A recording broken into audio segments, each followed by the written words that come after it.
We are setting records tonight. It is November the 19th, and we are sitting at a table with 5 people. Yes, we have never had 5 people on a single podcast, so this is new to the Westwood Living Podcast Network. And I'm going to go around the table clockwise, and you can each say hello as I introduce you. To my left immediately is Michelle Micone. How are you? I'm great, Tom. How are you? Fantastic. We will get into what you all do shortly. Sandra Castaldini, well known in town. How are you?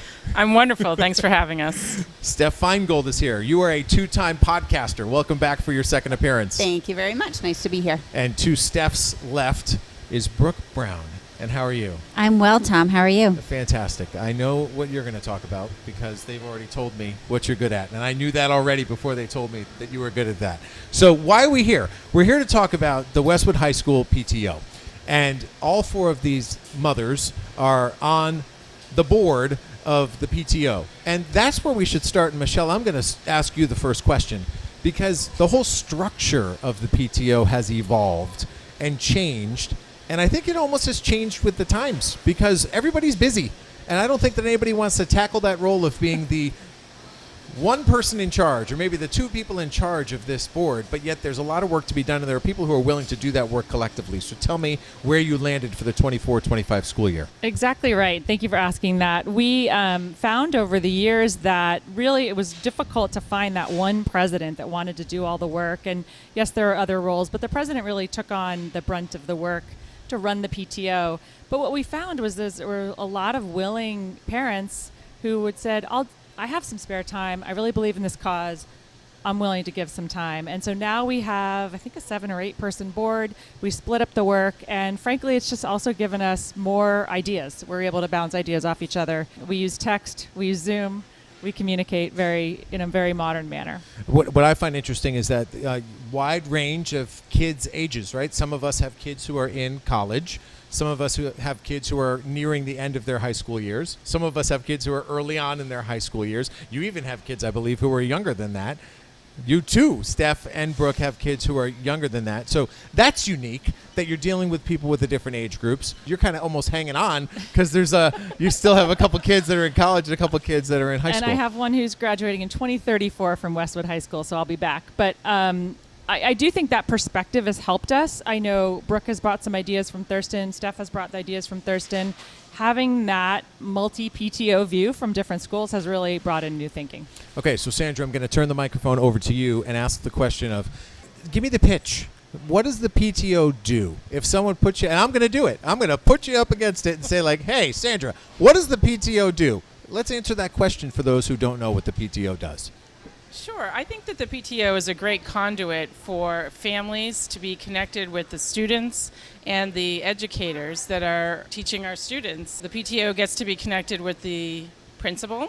The superintendent comes occasionally. We have a representative from the school committee. We get all kinds of requests from teachers that might need additional supplies. We get requests from students that might need clubs that might need things. One thing that I work with is the grants on the PTO, and so we have 2 different cycles, and the clubs from the students and the faculty themselves can request funding, and then we review that as a committee along with anyone who comes to the PTO meetings, and we try to distribute that far and wide. Some of the things that we've done recently is give the science department an extra pizza oven because they have a class that they use that often, and I know they use that during J-term as well.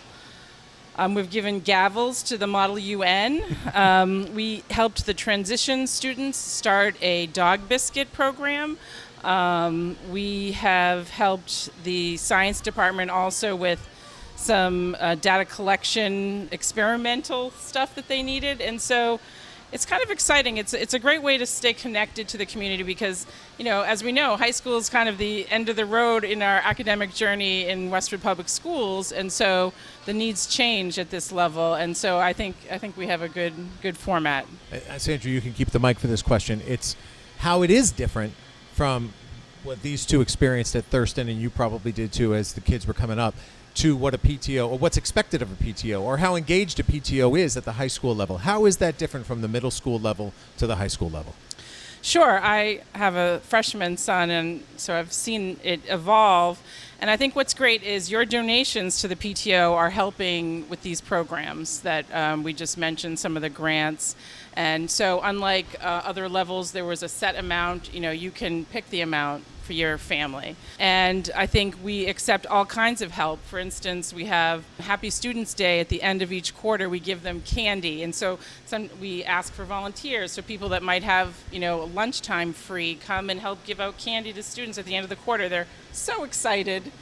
We just kind of evolve with where we're at, making sure that students are getting, the social opportunities like homecoming's coming up. I know the principal has helped put on other programs that we've suggested, so it's a great way for families to still be involved at the high school level. Okay. Well, you mentioned two hot button things which tee up your colleagues perfectly. We're going to start with Brooke, who's immediately to my right. And I know Brooke from our work together at the Westwood Community Chest, and also our daughters played on the softball team together last year. And one of the things that Brooke is great at is fundraising, being creative, coming up with different and unique ways to engage the community that way and make the give-backs fun. What have you learned about that world, and how do you think that can be applied to what's going on here at the PTO? So I have been doing fundraising. I started at Deerfield and then worked my way through Deerfield, Hanlon, now Pine Hill, and then ran fundraising at the middle school, and then joined the team last year with Stacy Reiser. Yeah, I'd recruit her too, right? Somebody with that resume, I'd be like, hello, you, who raises money all the time. Please come join our force. Finding the right tools, like the right company to work with. We work with a local individual who makes homemade dumplings, and he's there every year at Westwood Day. People line up for them. He sells out sometime in the morning. And so we've been able to partner with him, and he loves it. He also does the all-night grad party, and he has done many other different organizations throughout Westwood, and he's just, it's so fun to be creative with him. During my research throughout all these schools and the community chest, I've been able to come upon some other unique ways to run fundraisers and raise money so we can help the schools and help the teachers, and in turn help all the students. And some of them are really creative and things that we need. And so I'm looking forward to, the spring and launching another different fundraiser that I'm hoping it's good. Fantastic. So, Steph, another thing that was mentioned is that you have meetings, and it seems on the surface that the meetings are open, right? So it's not like a closed board that's working behind a curtain. This is a community involvement thing. So tell me a little bit about what a PTO meeting is typically like and what you're looking to accomplish in a meeting. As Michelle mentioned, we don't have two presidents anymore, but each of us has a role. And my primary role is to write up the agendas and minutes. And so with this structure, people have an opportunity to come and express their own opinions apart from the board on each of the agenda items. And we usually start with the money, which we're always looking for if anybody forgot to donate.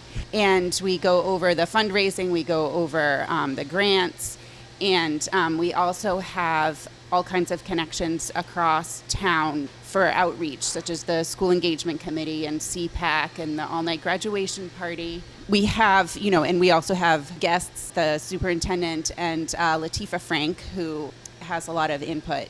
So we have kind of fingers in all the pies around town, and everyone's invited. It's not a closed meeting, and we're so where do these happen? Are these online? Are they in person? What happens? So both. So our last meeting, what could be virtual, if anybody had expressed interest in it, but I don't think anybody did. Everybody came, and there were about 15 or so people there. Time of day, where are we doing this? So it depends. So this past one was at 7 p.m. on a Tuesday night, I believe it was. The next one is also at 7 p.m. January 14th, I believe. And then the last one is during the day in May. Got it. So there are only 3. It's not a big commitment if you want to come to the meetings. All right, so I'm going back to Michelle because she identified herself earlier as the assistant treasurer. So this is a money question. Who's your partner? Who's the other assistant treasurer? The treasurer is Tracy Green. Okay. She is a professional accountant. She Yeah, we donates her need people time like to that. file the taxes. She is the expert. I am an amateur. I pay the bills. So the question I have for you, though, is money related. Is that, listen, it would be great if someone wrote you a check for $5,000, and that's maybe happened in the history of the PTO, maybe not. But generally speaking, like, what's a sweet spot? What do you? Because sometimes people need to hear it, like, oh, they only need X, right? What's a sweet spot for a donation that you're looking for from somebody? Well, and I'm just going to mention our structure. So it used to be that you would pay $40 or $50 and you become a member. Now everybody is a member of the Westwood High School PTO. Some people don't know that. You're automatically a member by virtue of having a student at the school. So anyone who wants to show up to meetings, you're invited. You don't have to pay. What we ask for is a donation. And we find the sweet spot is $50. Most people give $50. Some people give more, some people give less. That's all great. We also like to leave room throughout the year, whether people donate the $50 or not, per family. Sometimes we ask for specific donations for teacher lunches. We want to give teachers a luncheon at the end of the year. People will donate $15 or $20. So it's very, very open. No amount is too little. Certainly no amount is too large, but 50 is about average. How do you communicate with a couple different audiences, right? You're trying to communicate with kids, you're trying to communicate with parents, you're trying to communicate with the public. So what have you found to be the most effective way to reach all of these different audiences? Good question, Tom. That's Sandra, by the way. Go. Well, to preface that, I just want to give some kudos to the other board members. We have April Heppelman, who does Membership Toolkit. Some of you might remember that toolkit being used at the Thurston Middle School as well as some other schools. Tammy McGowan's is in charge of events, Darcy Petrie's scholarships, and Lori Warren's social media. And so, Tom, the answer to your question is we post on social media, mostly Instagram and Facebook. So we're getting the students' Instagram, the parents' Facebook, right? We work closely with... Who's on TikTok, Sandra? We're missing an opportunity. You got to get somebody who's a teenager to work with you on a communication You're right, basis. actually. Yeah, That's a I am great idea. horrible on TikTok. We definitely... All right, but continue. I'm sorry I interrupted you. No, but it's a good question because we were trying to decide, should we use Membership Toolkit for everything? Should we have a web page? But I think adding our communication in with the principal, Amy, has been very effective. As long as people keep scrolling when they get that newsletter, keep scrolling. But I find it helpful just being kind of all packaged together. Yeah. So we communicate through that. Just a plug for folks who bought the dumplings. It's not picking it up yesterday or today. You're picking it up next Monday and Tuesday. 25th and 26th. Right before Thanksgiving, the 24th and the 26th. 25th and 26th. The 25th and the 26th, so that you'll have your dumplings for Thanksgiving. And we also have a new fundraiser coming out in early December for you folks that need to bring pies to all of your holiday events. We have a local company pie fundraiser, and so that information is to come. Fantastic. So you've given me a lot of great information, but I leave you this opportunity to share anything else you want to share before we wrap it up. I would just ask any parent who hasn't attended a PTO meeting, give it a try. I know sometimes it may not fall at a time that's convenient. We'll always offer a Zoom link or an in-person. It's a really great place to get information about what's going on at the high school. We hear directly from Amy Davenport. I know personally, just even the whole calendar of events for the school year, I was completely clueless when my daughter was a freshman, and now I understand what the school year looks like because of these meetings. Otherwise, my child really wasn't passing along the information. So come join us at a PTO meeting. We have a lot of fun. We talk about a lot of great ideas, and everyone's welcome. Fantastic. So one more time around the table, that's Michelle Micone, Sandra Castaldini, Steph Finegold, and Brooke Brown. They are 4 among the board for the Westwood High School PTO. And listen, folks, this podcast happened because Michelle listened to my appeal, which you're about to hear right now. If there is somebody else who you would like me to have a conversation with, just reach out, send an email to tleyden@bestversionmedia.com.